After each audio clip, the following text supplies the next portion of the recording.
আমার বাড়ির রাস্তা আমি এখান থেকে যাইতাম, তারা সিঁড়ি উঠাইয়া জোরপূর্বক এই রাস্তা দখল করছে। ওনারা হচ্ছে এখানে সম্পূর্ণ দোকান করে রেখেছিল এবং সেই দোকান পাকা করে তারা 4 তলা পর্যন্ত পুরো একবার মার্কেট করে ফেলেছে কমার্শিয়াল ভাবে, অবৈধভাবে। এখানে আমাদের বাড়ির পূর্ব পাশে রাস্তা তো নেই, এবং ঢোকার পর্যন্ত আমাদের জায়গা নেই। আমার বাড়ির রাস্তা আমি এখান থেকে যাইতাম, তারা সিঁড়ি উঠাইয়া জোরপূর্বক এই রাস্তা দখল করছে, জোরপূর্বক রাস্তা দখল করছে। আমি অনেকবার বিচার বসাইছি, বিচার তারা মানে নাই। এলাকার মুরব্বী নিয়ে বিচার হয়েছে, বিচার সে মানে নাই। তারপরে আমি রাজুক চেয়ারম্যানের কাছে কমপ্লেন দিছি, রাজুক চেয়ারম্যান তারপরে এটা আমাকে আজকে অবৈধ জায়গা বিচ্ছেদ করার জন্য পারমিশন দিছে। আজকে যেটা ভাঙতেছে সেটা আমার বাড়ি, এই যে পিছনে আমার বাড়ি। এই বাড়িটা আমি রাস্তা আমার দখল করে নিয়ে গেছে, আমার দলিলের পূর্ব দিকে রাস্তা, আমি চলাচল করতে পারি না, আমি কোনো যাইতে পারি না, আমার কোনো লোক এই বসবাস করতে পারি না। তারা সিঁড়ি দিয়ে রাস্তাটা ক্লোজ করে ফেলছে। আমি পরে অবৈধ ক্লোজ করার পরে আমি তাদেরকে রিকোয়েস্ট করছি, এলাকার লোক ঠোক নিয়ে, সে কিছু মানে নাই।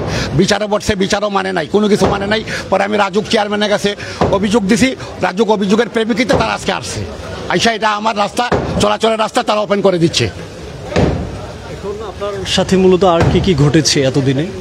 না, আমার সাথে আর কোনো কিছু ঘটে নাই। আমাকে জোরপূর্বক দখল করে নিয়ে রাস্তা বন্ধ করে দিছে। আমি ভয়ে কিছু বলি না। তাদের সঙ্গে কোনো কথা হয়েছে? হ্যাঁ, কথা হয়েছে, তাদের সাথে কথা হয়েছে, এলাকা মুরব্বীর সাথে কথা হয়েছে। তারা কি বলছে? তারা আপোষ করার জন্য তারা 2-3 বার বসছে, কিন্তু আপোষে কোনো রাজি হয় নাই। যেটা আমার বাবার বাড়ি, এই বাড়িটার এই আমাদের এই সিঁড়ি থেকে এই দোকানের শেষ পর্যন্ত সম্পূর্ণটাই হচ্ছে আমাদের বাড়ির আওতাভুক্ত। এখানে আমাদের পূর্ব পাশ দিয়ে গেট থাকা উচিত, কিন্তু গেটটা না দিয়ে ওনারা হচ্ছে এখানে সম্পূর্ণ দোকান করে রেখেছিল এবং সেই দোকান পাকা করে তারা 4 তলা পর্যন্ত পুরো একবার মার্কেট করে ফেলেছে কমার্শিয়াল ভাবে, অবৈধভাবে। এখানে আমাদের বাড়ির পূর্ব পাশে রাস্তা তো নেই, এবং ঢোকার পর্যন্ত আমাদের জায়গা নেই।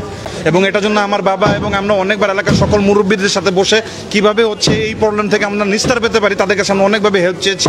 কিন্তু যারা হচ্ছে এই দোকানটা কমার্শিয়াল ভাবে বানিয়েছে তারা কোনোভাবেই আমাদের সাথে কোনো আপোষ বা আমাদের কোনোভাবে হচ্ছে আমাদের সাথে কোনো সহায় হয় নাই, কোনো কনভারসেশন ওনারা করেনি।